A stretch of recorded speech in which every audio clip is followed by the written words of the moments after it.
Hello and welcome to the live episode of the UFC 305 reaction. I was going to say it's the morning after the night before, but it's the night after the morning before, isn't it, or something like that? I'm not, Yeah, I'm not too sure what it is anymore. My body clock's gone. Me and Liam were up till the early hours this morning, but delighted to be joined by my regular co-hosts Jason Murphy from Jay's Fight Talk and Liam Tully. How are we, lads? All good?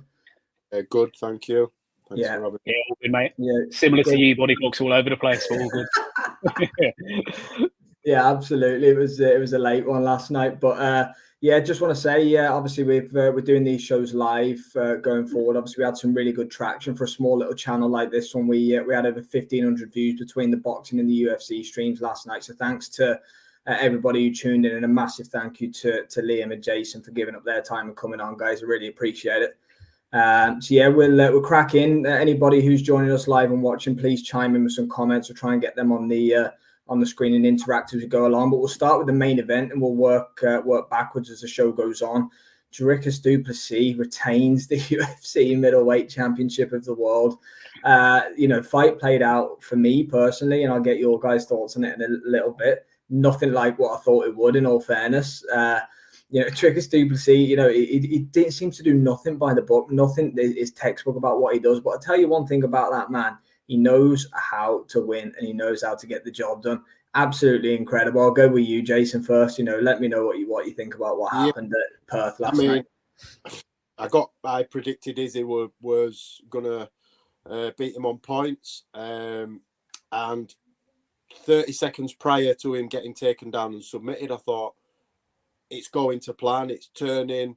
Dricus, as he always did, started to look tired, but Izzy started to look tired as well. They both sort of really, really looked like they'd put a lot into the first 3.5 rounds, and I was, adamant that Izzy was going to start pulling away from him. He seemed to be catching him with a little bit more regularity.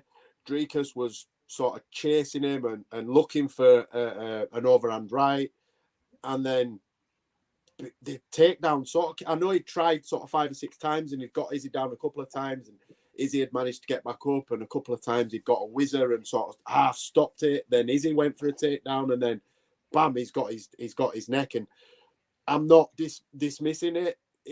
Izzy seemed to tap really quick. I don't know whether he It was a quick tap, wasn't it? But in fairness, it definitely was locked in. Me and Liam were saying, Jason, on the stream last night, because I know you've watched the fight back, but Izzy got out of a fairly similar attempt. I can't even remember the round now because I was so tired. Frank wanted the first one. Yeah. I think it was early in the fight. Yeah, it was early on in the fight. Turned in and seemed to get out. And for me, I thought, oh, he's all right. He'll be fine. He'll turn in, or he'll fight the hands. And I think he fought the hands first. And did he get it off? And then he got it back on. Yeah. He just tapped. I don't know whether it hurt or he didn't want to go out, or whether he just thought it's in. I think they know, don't they, sometimes when it's in. Yeah, when it's deep. Yeah. When it's deep. When it's deep, it's deep, yeah. And he knew, you could see from his reaction, he knew he'd just been caught. He did say in the post-fight interview that he'd made a mistake, but Dricus had forced him into that mistake. I have I respect them all anyway, but I've got a newfound respect for DDP off that performance. Izzy said afterwards, it's the best he's ever felt. He's never felt fitter. Izzy looked good. Izzy looked good. Really big. Yeah. He looked really, really big. I know he's a lean guy, very John Jones-esque in terms of he wins a lot of fights on range. I think it was 3 or 4 inches in length, reach distance last night. Izzy didn't seem to be using that for me. He didn't seem his normal. He was striking and he seemed to be getting the better of the striking battles, but he just seemed off for me. And I don't know whether that's more to do with DDP and how he fights, and you can't get into a rhythm. But I won't say disappointed in Izzy's performance, but I think there was more that he could have done last night. But again, I'm not in there. I don't know what's going on, and it just didn't go how I thought it was going to go. As you said, Sam, it just didn't play out how any of us expected it to. Yeah, absolutely. for me and Liam, I think we kind of were in conjunction when we were watching live and scoring it along. You know, I should have gone and actually looked. I still don't know the way the judges had it. I don't know if any of you boys know the scorecard at the time of the stoppage, but I would have said that Izzy was definitely winning the fight. I had him in front. I had it. Yeah, I would have had him 2-1 potentially into the fourth round, but again, he was probably winning the fight. He was really ripping the DDP body, wasn't he, as it was going along? Like it were hurting him. The first time it hit him square in just under the chest, DDP reacted from it, and then he kept going for it, and it felt like he was getting, to the point where he looked, he could have broke him. We don't know that, and we'll never know that. But that body work was definitely starting to pay off, and I really thought he was getting a reaction from it, wasn't he? There was the reaction coming from Dricus, which was enough to bring Izzy on, which is maybe why he wasn't staying at range. He was starting to come into range more to land that body work, and ultimately it was a body attack that caused him to slip, which then put Dricus into position, which led to the submission. Sorry. Yeah, it looked like a slip in real time, but DDP launched a few right hands and actually took him down, took his back, and it was clean as a whistle. It really was. Like in real time, it looked like Izzy actually like almost fell over or something like that. But it was really slick, and the way he took his back, wasn't it? It was a really good finish. I think DDP's submission game is vastly underrated. He's got a few submissions. He tapped Till like that, didn't he? Tapped Till the same way. Similar way. Prior to coming into the UFC, I think in KSW, I think he won the title by submission, and he's a submission. I wouldn't say a submission specialist, but his submission game is definitely up there in terms of MMA. For sure. He just proved that. I mean, Izzy's never been stopped like that. I think it's the first time he's ever been submitted. First time he's been submitted. First time Izzy's ever been submitted across his career. Yeah. Just going back to the scorecards quickly. Yeah. Go back to the scorecards quickly. I've got them here. At the time of the stoppage, one judge had it 29-28 to Izzy. The other two had it 29-28 in favour of Dricus du Plessis. Okay, so 2 rounds to 1 either way. So I don't hate. They were all saying that DDP won the first round. I gave the first round to Izzy, if I'm honest. I had it 1-1 going into the third, then I gave Izzy the third, and then obviously I thought Izzy won the first round as well, Jason. I don't think there was too much in the first round, but I thought Izzy had the centre of the octagon. He was throwing out cleaner strikes. But listen to this, guys. Something that I heard on a post-fight show. I can't even remember where it was. I just saw it came up on my my X feed.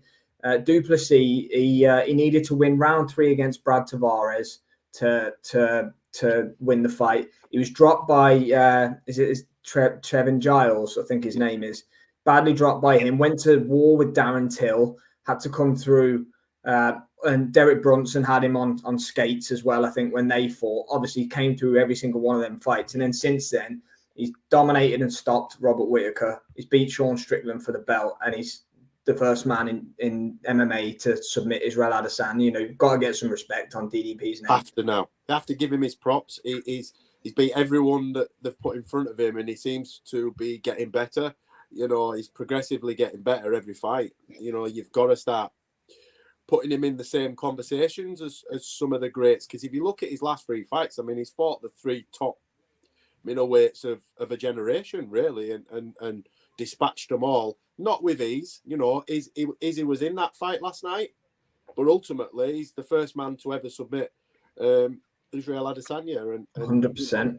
People have got to start having him in those great conversations. I'm not going to say he's a GOAT and whatnot, but certainly of this generation, he's starting to prove that he's one of the main men. Yeah. I'm going to, before we go on to other fights and that kind of thing, I'm going to give you a fighter each, and I want you both to tell me what you think is next. So, Jason, let's talk about what's going to be next for the champ. Well, I mean, I've watched the post-fight press conferences, and I've watched a couple of bits on his social media. He's talking about going up to 205. I know Poatan talked about, he did a short Instagram video, didn't he, saying, I want one more fight at 84 kilograms, which is 185. And Dricus has said, no, I don't want you making excuses when I beat you that, you win. I rate that. Yeah. Fantastic. Get yourself up there, have a shot. I mean, he's a big guy. He boils down to 185. I think he's fought as low as welterweight and as high as 205 in is it LFA or the South Africa? Yeah, he was in some promotion. I think it's LFA, something like that. Yeah. He has fought as high as 205. Izzy's done it, and yeah, all right, he got laid on and struggled to get him off. But I think if he does the weight right, then how can we say he's not in that fight? Yeah. We can't. So for me, it's Portan. There's no contender standing out really that I can think. I know Sean Strickland's been told that he's getting the next shot. They'd have to throw someone random like Bo Nickel, or you know what I mean. And no one wants to see that. Bo's not ready. Yeah. But there's no fresh Bo's not ready. There's no one really for him to fight. Dana has said Strickland's getting the next shot, but take that for what you will. I had Strickland winning that last fight, so I mean, yeah, I thought it was close, wasn't it? It was close. It'll sell, but I think DDP will run through him this time. Yeah, DDP's leveling up, isn't he? He's getting that. Who is it? Teddy Atlas. The quote. What's the quote? You get every champion gets an extra. Yeah, that's it. 30% better, don't you? Yeah, and DDP's done that. Unless you Kamaru. And Drickus came out and said himself last night. Drickus came out and said himself last night he doesn't believe Strickland should get the next shot. He believes if he stays at middleweight, it's Robert Whittaker. So there you go. He himself, I know the champion doesn't often get to call the shots, but he himself saying... I mean, I watched that.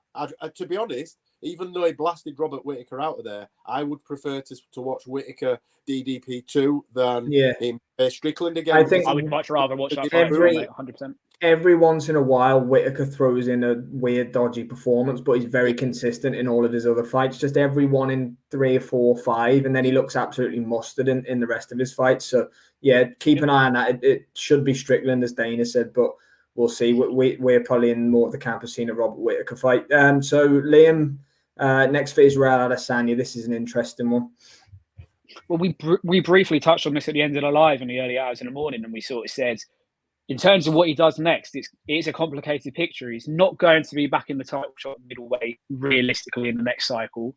To then drop back down the levels, you're looking at him fighting Robert Whittaker for a third time, or you're looking at him fighting fighters that he's already beaten on his go-round as a champion the first time.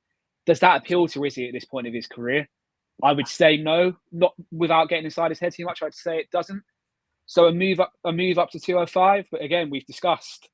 When he moved up to 205, okay, some of his striking was there, but as soon as he was getting laid on, that completely nullified him. He didn't get Blachowicz off of him, and that's what cost him the fight ultimately. It wasn't anything to do with his stand-up game, but as soon as he's taken to the ground, he just seemed completely ineffective.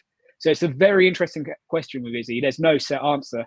Moving up to 205, there's a lot of jeopardy, there's a lot of risks. He loses a lot of his, for me, strengths that we've seen throughout his reign. I don't like it. I'm not sure if I like it, but... What else can he do? I don't see him.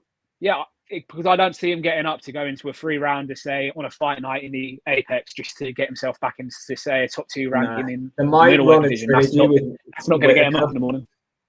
Maybe, but again, Israel Adesanya's had 11 title fights in a row in the UFC. This next fight is categorically not going to be for a championship. How many fights? Do we know how many fights he's got left on his contract? No, but I would say I'd be surprised if you see Israel Adesanya in an octagon more than 2 more times.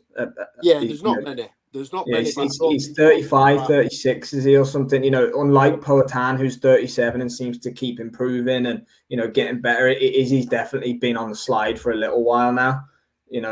It's the miles on the clock are starting to show with Izzy, aren't they? Sort of the wear and tear of a career where he's put himself through. It's showing a lot more now, and you can say. Possibly from the Pereira fight at MSG from then onwards, okay, he won back the belt, but even still, there's been a steady decline since. Yeah, I'm with you definitely. So we'll keep an eye on what's next for Israel Adesanya and Dricus du Plessis. Would love to see DDP against Poatan at 205. I have to say, I would genuinely love to see it. I think maybe he'll get one more defense and then the UFC will let him go at that 205 belt, because they tend to do that. As long as you're defending and beating pretty much, he's cleared the division, really. He's beat Strickland, he's beat Robert Whittaker. He really has sort of cleared the top contenders. So it's not to say, I wonder if 307 was not announced yet. It's probably too quick for DDP to turn around, in fairness, but, could they have ran that instead of the Khalil Roundtree fight? I just don't know. It's probably too quick for DDP. I wish they would have done. I mean, all respect to Khalil Roundtree, but I'm disgusted that they've even made that fight. Yeah, it's not good. It's not a good look. But But Dana's never give a shit about what people think, has he? You know, ultimately he's making the Dana fight. will do what Dana wants to do. That's... Well, Ankalaev deserves that fight for me, and for whatever reason, they don't want him to get that fight, and I don't know why. I don't know whether he's peed somebody off in the background. They don't like the fact that he's... But, well, you can't say that because English is not his first language, because Powhatan rarely speaks English, you know. He's learning, isn't he? Spoke English, and you know... but for whatever reason that they're making that fight, I would have preferred to see DDP and Powhatan. I know I laughed when I said it, but I've got a funny feeling they're going to try something like Bo Nickel against DDP. I think they're going to, because I think they think he's that good. I don't myself, but I can't think of anybody else in the top 10. He's not ready for a title shot yet. The Drickus we saw last night will completely take him. Drickus would destroy Bo Nickel at this point. He's nowhere near seasoned enough. But I know what you mean. They do like Bo Nickel. They had him on all the big cards, haven't they? And that kind of thing. I mean, so an interview from Drickus' coach after the fight last night, which I shared with you boys earlier, said they would fight Powhatan at 310, which is scheduled for December in Vegas, depending on how he comes through 307. But he likes backing up quickly, doesn't he, Powhatan? So I mean, I wouldn't be at all surprised if we see that at the end of the year, because it doesn't look like we're getting McGregor Chancellor now, does it? So they do need something to fill that big end of the year show. Just get rid of that fight, and it's not happening. We'll quickly skim on then, boys. We'll move through Drickus and Izzy for this. So we'll go co-main. We'll go Kai Kara France against Steve Ursig. I'd have had that as an absolute certainty to go to the judges' scorecards. As most 125-pound bouts do, but I had Ursek's round 2 sub. Yeah, if there was a stoppage coming, in my opinion, it was going to be Steve Ursig stopping Kai Kara France, because we've seen he's been vulnerable, hasn't he, before Kara France, but just caught him. Ursig didn't see that looping left coming back over the top. Square on, I think he tripped over his own feet. Kai Kara France stood on his foot. He just wasn't expecting. No. Because he's so tall and rangy, I think he thought he was out of range, because he just did not see it coming. I think we all saw it. It wasn't a subtle setup. It literally threw a 1-2 and the 2 landed and it was done. That's all she wrote. Yeah, done. I was really shocked. Yeah, and we both said as they were walking, highly likely it's going to go to points. If a finish is coming, it's coming from Ursig. But I did make a point, is KKF going to bounce off the fact that he's just seen, as we're going to talk about in a minute, Dan Hooker come out there and put on one of the best performances of his career. And I feel that there was a spring in his step. He came out. Well, it has to help that seeing your teammate put on not maybe a career best performance, but certainly it was up there. Definitely up there. How can you not buzz off that? You can't not. It gives you that extra edge. And Steve Ursig looked cold. He looked like he just... He did. We were saying that. He was stiff. He was stiff. I mean, he's not the most animated guy anyway. He's you don't get many sound bites out of the kid, but he just didn't look like he were ready. He looked frozen. He looked frozen. He's never been the most emotional guy, locked-in guy you see walk into the octagon. But last night he looked... Yeah, he looked, like you just said, he looked frozen cold. He did not look like he was ready to get in there on performance. Perhaps the weight of fighting his hometown got to him in the end. Could be as simple as that. Some fighters feel final week, and on fight night they choke. I'm not, and again, this is no disrespect to Kai Kara France. I'm not trying to take anything away from that performance, because that's up there for a shock. I don't know who got the bonuses, but I'd be surprised if he didn't get a bonus for that last night. But Ursig just didn't look like he turned up. As you say, Liam, it could have been the fact that he was in his... But I think he's actually from Perth. I think he's from Perth. Yeah, he was literally in his backyard. And he just didn't look comfortable. It's sad to see, really, because I had real high hopes for him. I like Kai as well, but Kai's fought them all, hasn't he? There's not really any... anyone who's anyone at 125 pounds, Kai Kara France has fought. He's called for a title shot. We'll move to Dan Hooker and Gamrot in a few seconds. He's called for a title shot against Pantoja. They fought in the Ultimate Fighter, I think, in 2016, 17 or something. So I believe it would be some form of a rematch. But yeah, I can see why your boys' faces, and I can see my own as well. I'm not really after that. No, I think to get a title shot for me, he needs to fight somebody else in the top 5. You need to get Brandon Moreno win back or Amir Al-Bazi win back because he lost his last 2 fights before that. That's simple as that, really. Can't get one win. Give him a fight night main event for me. Five rounds in the Apex or on a fight night that they start to take around America. If he wins that, then I agree he's in the title picture. He did pick himself up. Apex. Not the Apex, please. Shut it down. No, should shut it down. But he did also pick up a performance in the night bonus as well last night. Oh yeah, as soon as that happened, we knew he was getting a bonus for that, definitely. So Dan Hooker, what's that, Jason? Sorry. Who got bonuses? Do you know what? Actually, I knew that would be a performance of the night. I'm assuming Hooker Gamrot was fight of the night then. 2 performances of the night was Kai got 1 and Carl Pratis got the other, and fight of the night was Gamrot and Hooker. So they were the 3 bonuses. That was always going to be. So yeah, that's a good segue. Then we'll get into Dan Hooker versus Mateusz Gamrot. It was a great fight. So we were saying Liam actually picked Dan Hooker to win before the fight started. I thought Gamrot would get the job done. I picked TKO second for Hooker, so I did have him winning. But not by by stoppage. TKO second. I said on the stream 2nd round stoppage as well, but he was fantastic after the position he was in at the start of the 1st round. He was. Yeah, Gamrot got on top, didn't he? He hit him with a bit of ground and pound, but Dan Hooker stung him at the end of the 1st round and just used it as real momentum. And it looked like he was carrying serious power in there last night. It looked like he was hurting Gamrot at every strike he was landing on him. I mean, he did. Yeah, he looked big. He looks like a welterweight, doesn't he? But he looked really big last night. Yeah, he's a big 6-footer, isn't he, for a lightweight? But a lot of weight around the shoulders. But when he hurt Gamrot, they did mention it on the broadcast that his eye started to shut, and it looked like he'd possibly broken his orbital or fractured his orbital. The way it closed really quick, because Hooker was cut here and cut there and cut there, but his eyes were fairly unpuffed as such. They weren't swollen as much, but Gamrot's eye seemed to close really quick, and he just couldn't stay away. He couldn't get out of the way of that right hand.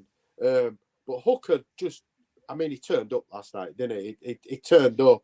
He was the underdog, and he put on an absolute masterclass. He's one of those fighters that seems to like, as soon as he gets the taste of the blood dripping down his face, he's like, right, let's go now. This is me. His corner asked him at the end of the 2nd round. I could lip read him whilst we were on the stream and going, "How are you finding this fight?" And you just saw his face, and he started bursting out laughing. You have to be a certain level of madman to do that. Yeah, exactly, Jason. Yeah, good shout. Justin Gaethje is exactly the same. Max Holloway's another one. They're born for that. They're born to fight. Dan Hooker would fight in the arena car park for free all day long. Yeah, he just loves it. You got to look at this fight like this. With 90 seconds to go the 1st round, it's cut above both his eyes, getting pieced up on the floor. And both me and you were saying, Sam, that this could be the beginning of the end. He could be taken out before the end of the 1st round. To get back to his feet, land the 2 shots he did. He didn't do enough to take the 1st round, but he completely reversed the tides in the fight. And after that, he came out for the 2nd round. Yeah, he was back on top, wasn't he? And he started that 2nd round as if he'd been the one that dominated round 1, as opposed to taking the pace. He had the momentum in his own mind. He did. Everything was with him there. To be able to do that as well, to be taking a bit of an ass whooping, and then to come back towards the end of the round, have a minute on your stool. If I remember rightly, I don't think he sat. I think he stood up like 30 seconds. Definitely. It's got to be disheartening for Gamrot as well, because Gamrot seemed to put a lot into that 1st round. Yeah, I think he was blowing. Yeah, and he was chasing. I do wonder if Gamrot was. Yeah, I do wonder if Gamrot was banking off the fact that if he started quickly, took Hooker down, he'd then be able to use his skills on the floor. Although Hooker is also more than capable when it comes to the ground game, and sort of take him out. I think he was expecting maybe Hooker not to have as much left as he's clearly got. Gamrot looked lost when he couldn't get him out of there, and Hooker didn't seem to be wilting. Because we all know Hooker can go like that for 5 rounds. I don't know why Gamrot expected him to not come back out firing in the 2nd. Look at the Poirier fight, when they were just beating the absolute brakes off each other. It was very, very close until it wasn't. But for me, Gamrot just didn't have any. He didn't have a plan B, and he didn't look like he had much left in the tank. I think if that had been a 5-round fight, there could have been a stoppage either way there. But Hooker certainly, once he got the momentum, it never shifted again. No, Yeah, it's almost as if 100% Gamrot with had you. been told. Almost as if Gamrot had been told the whole way through his training camp, you can beat this guy, you will stop him. He's on the slide. He's not going to have enough to That's live with exactly you. And what when it he could, was. Liam, he overlooked him. He overlooked Dan Hooker last night. You could see that written all over it. He wasn't expecting that version of that, and neither were any of us, really, in fairness. Like, Dan Hooker looked good last night, and Gamrot fought down the rankings. He wasn't fighting up, and we've seen it so many times, banana skin. Yeah, I wonder if Dan Hooker got wind of that. Well, he must have done. They just kept reinforcing. Well, he fought that way, didn't he? He fought that way. Yeah, he's fighting down. I said on. Sorry, I said on the live last night, it looked like Hooker was fighting for his UFC contract. You look at his recent record, his age. There's nothing to say if he lost last night. That would be right.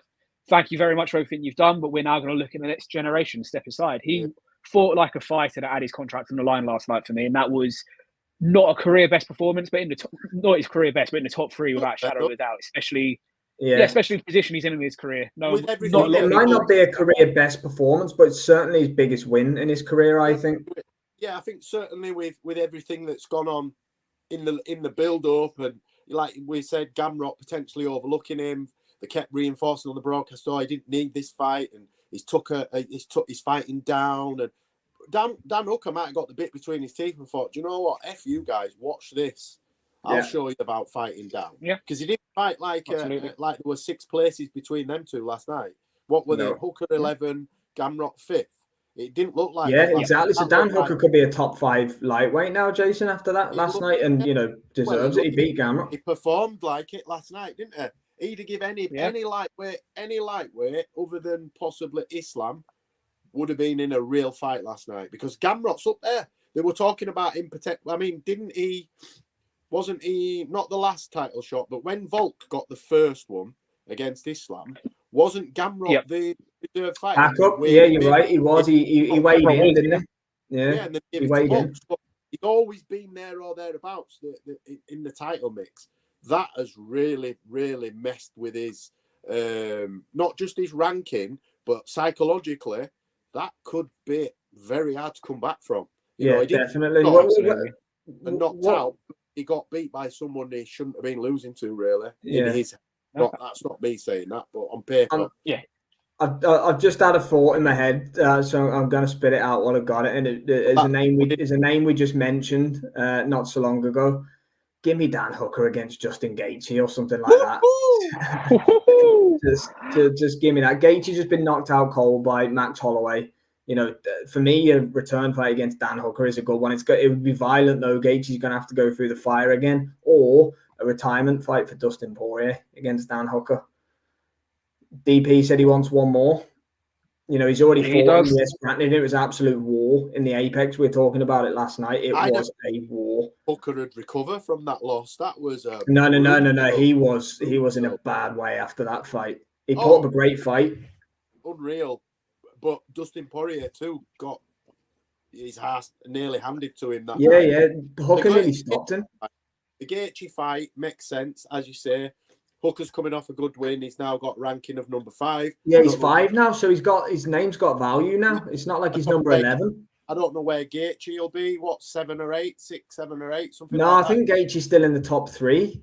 Do you know in the Gaethje's 3. Gaethje flashed up as number 3 last night before this fight. He's still. Yeah, do you know why? Because Holloway wasn't a ranked lightweight before. So Holloway is only ranked at like number 8 or 9 at lightweight, even though it's just because Holloway doesn't really fight actively at lightweight. I think that's why the rankings work that way. But Gaethje still, it'd be like a number 5 against number 3. It's a co-main event to a pay-per-view. Hooker against Gaethje now, really. That'd be a fantastic.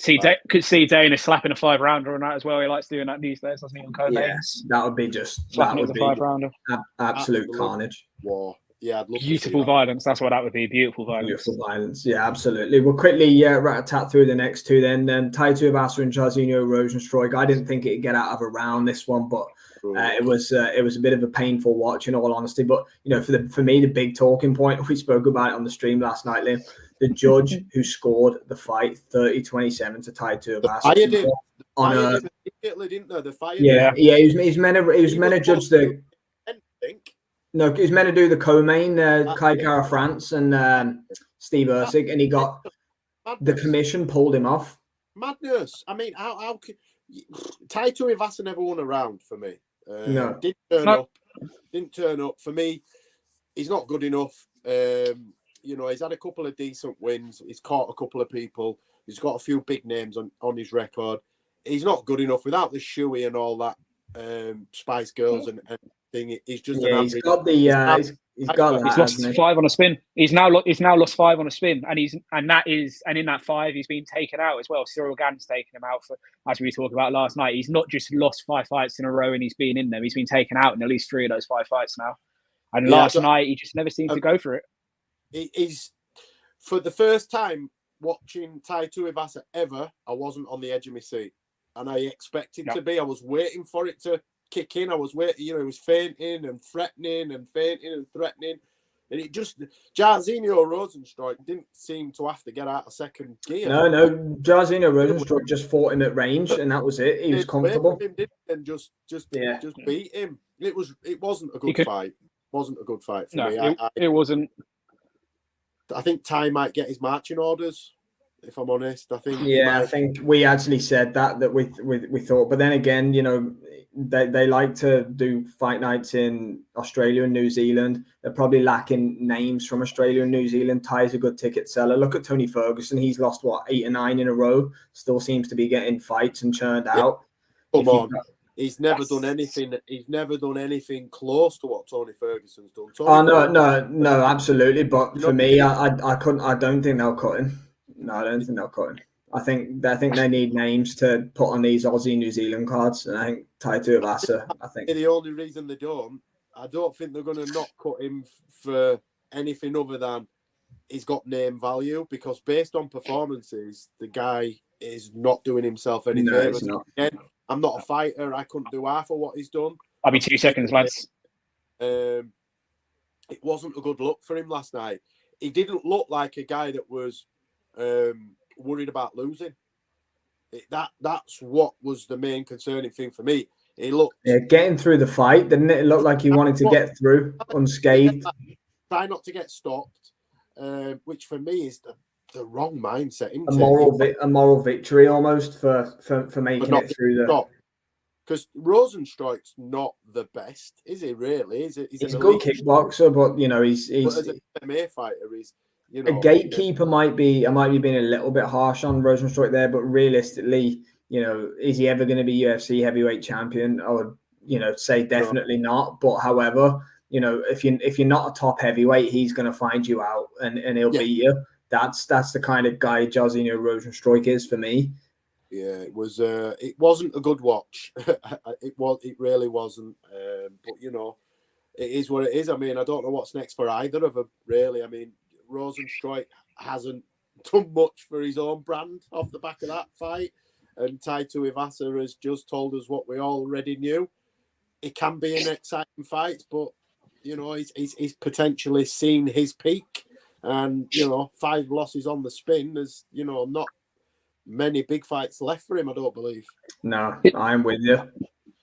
Something that's just come to me as we're talking about what's the next for both of these. Thinking of Rozenstruik, we all know the situation at the top of the division. We all know it's a complete and utter mess. If Tom Aspinall is going to have to defend his vacant title again, is Rozenstruik someone that deserves that shot? I know there's other people in the rankings, but if those other fighters don't want to fight, could you see Rozenstruik getting a shot at it? I mean, the interim title should never be defended. Shouldn't be seeing it defended once, let alone twice. We're just thinking of viable opponents for Tom that we haven't seen him in with that would have a bit of jeopardy within the fight. I wouldn't want to see it, to be fair. I think Tom Aspinall will smash him to pieces. Tom would do what Ngannou done to him. He'd rush him and get rid of him in 20 seconds without question. In my mind, Tom would annihilate him. Yeah, I couldn't see that for Rozenstruik. Than Francis just swung windmills at him. He did. Yeah, Francis just ran through him. Yeah. Good shout, Liam.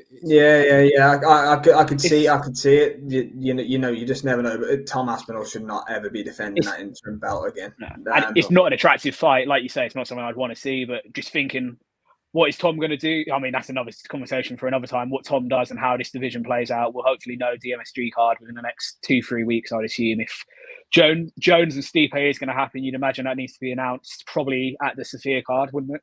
Looking at it to give it time for the build up, etc. Yeah, you would think so. So just lastly, guys, the last fight, the first fight in the main card, should I say? We're working backwards. The Leech, Li Jingliang against Carlos Prates. This guy, Carlos Prates, a lot's been made of him smoking his cigarettes in celebration and all this, but Jesus Christ, this boy can whack. I tell you what, I was watching him in the first couple of rounds, and obviously the Leech had never been stopped before, or never been knocked out anyway. He's been submitted, I think, but he'd never been knocked out. And like every single punch, you know, you could feel like the power in that left hand is like, gee, like that was a scary knockout. Leech was down for ages. I had him by sub in the third. And I think I said this when we spoke about earlier on in the week, that a lot of people are looking at him being 19-6. If you look at his record, I think 5 of the 6 losses were in his first 7 or 8 fights. Yeah. He's not some mad tear, like a 10 or 11 fight win streak. So I had him to win that fight anyway. I just didn't think he'd make it look as easy as he did. The first time he hit the Leech, he wobbled him, and he just, it was a matter of time. He was wobbling him every shot, wasn't he? Almost. It was like even the ones that were missing, Leech was wobbling. And he's deceptive. He's slim as well for the weight. He looks really slight. Really lean. It's so hard. Fast twitch muscle fiber he's got in him, and he's got one of them. He's a problem at 170. Exactly what I was about to say. He's probably the next one that's going to come through, probably from under the radar. That isn't in the current picture we're looking at. He's the next wave that's going to come through for me. I'd like to see last night solidified it. I'd like to see him fight someone like Jack Delena. Oh, that's a great fight. That's a really good shout. So I believe that would be. Wonder why JDM wasn't on that card. He must be injured because he's Aussie, isn't he? They would have put him on there if he was. He was there last night. He was in the crowd. I saw it. He was there. Yeah, he was definitely there. He must have been injured. I think he got injured, or he's had a surgery. I think he fought Burns, didn't he? Stop Gilbert Burns, did he last out? So he's right up there. I think he's had an injury since. I'll have to check that, but I'm pretty sure he's potentially had must have been. They'd have had him out on that card for absolute sure. If he, him and Prates throw down. Yeah, he's going to be in some good fights, and he's one of them as well with his style, and he's knocking these guys out. Dana will fast track him and he'll rush him up. So those guys at the top of the division, your Leons and your Shavkats and your Bilals and people like that. Carlos Prates, he is coming. What about MVP Prates? Oh, I like that fight. Yeah, I like that as well. Yeah. Do you know what? Yeah, fight, that literally. I don't know if MVP would like it, but oh no, but we would. Yeah. High risk, high reward for MVP. You look at that; he's just lost to Ian Gary. He needs to get himself back in the picture, prove to Dana. He hasn't got time. He's got to take fights like this. These are the types of fights he needs to take. Yeah, he's got to fight all out now. What is his late 30s, isn't he? MVP. He's not. He came to the UFC really late, didn't he? I want to say he's 36, 37 at least, definitely. If he's going to do anything at all in the UFC other than make a lot of noise, then he's got to be taking. I mean, I know every fight's dangerous, but he's got to be taking some of either the up and comers like he did with Ian Gary. And some people thought he won that fight. I actually scored it a draw, but I'd like to see him fight someone like Prates, with a bit of danger. And I'd like to see how Prates would get past that long. Yeah, that'd be a really interesting striking matchup. That absolutely. Yeah. Crossroads fight for both of them. Prates wins that, then he's right up there. If he loses that, he can come again. MVP loses, then the conversation is, okay, mate, well done, you've had your time. Perhaps you came across too late. It's definitely one of those crossroads fights that Dana likes to put on as well. They like to put these sort of matchups against each other, don't they? There's potentially some good matchups have come off the back of last night's card. Absolutely. Definitely. Yeah, the implications have led to some decent fights coming forward. Yeah, there's a lot of good conversations to be had off the back of last night in terms of what's next for pretty much everybody on the card. There was a few surprises for me on the prelims as well, which we can talk about another time. But all in all, I think it was a good card. It wasn't as good as I expected. I know that sounds a little bit. It had more potential, didn't it? Yeah, it definitely had more potential. I'm not going to say I was disappointed because I wasn't. I enjoyed the card. I've watched it back. I've watched it twice now, and I'll probably watch it again at some stage. But it just, I don't know, it seemed to be lacking something. As I say, Izzy didn't seem that same Izzy that we're used to, and I thought we were going to see that electric, showboating, but he didn't get a chance or an opportunity to do that against DDP. But overall, I was happy with UFC 305. Yeah, it was a good card overall. Yeah, thanks to those that have stayed with us for the 40 minutes so far. We're going to wrap it up there for UFC 305. Any boxing fans that have stuck with us, catch us in a couple of minutes. We're going to be going through last night's fights and a bit of boxing news, but we'll leave it there for the UFC show. Jason, Liam, thanks for coming on, boys, and we'll catch everybody next time. Pleasure as always, Vince. Cheers.